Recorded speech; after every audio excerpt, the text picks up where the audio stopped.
Hello everyone. आज हम पढ़ेंगे ब्रिटिश क्रोनोलॉजी। ये डेट्स जो हैं ये सारी बुक्स में डिफरेंट बुक्स में वेरी कर सकती है। सो पहली है एंग्लो सैक्सन। इसका टाइम पीरियड है 450 to 1340। Next is Anglo Norman. Dates 1066 to 1340। Next age of Chaucer 1340 to 1400। इसे एज ऑफ चौसर इसलिए कहा जाता है क्योंकि यहाँ इस एज में प्रोमिनेंट राइटर जॉफरी चौसर थे। Next is Age of Darkness or Barren Period. Timing 1400 to 1550. इसे Renaissance Age भी कहा जाता है। Next is the Elizabethan Age or Shakespearean Age. Timing 1558 to 1603. इसे एलिजाबेथन एज इसलिए कहा जाता है क्योंकि इस टाइम में एलिजाबेथन रूल कर रहे थे और जो शेक्सपियर थे वो प्रोमिनेंट राइटर थे उस एज में। नेक्स्ट है द जेम्स वन और Jacobian as. Timing 1603 to 1625.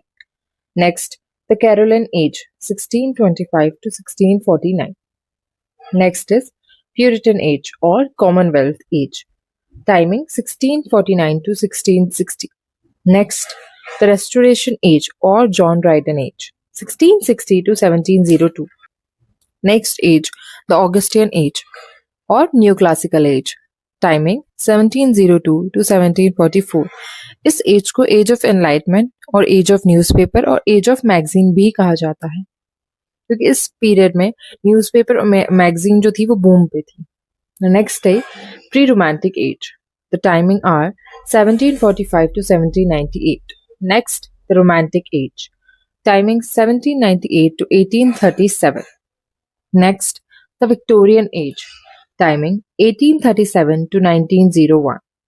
Next, early modern age 1901 to 1930. So the last age is the modern age. Timing 1930 to 1945. So these are the British chronology. अब next class में हम इस ages को detail में पढ़ेंगे one by one. So I hope you like my session. Thank you.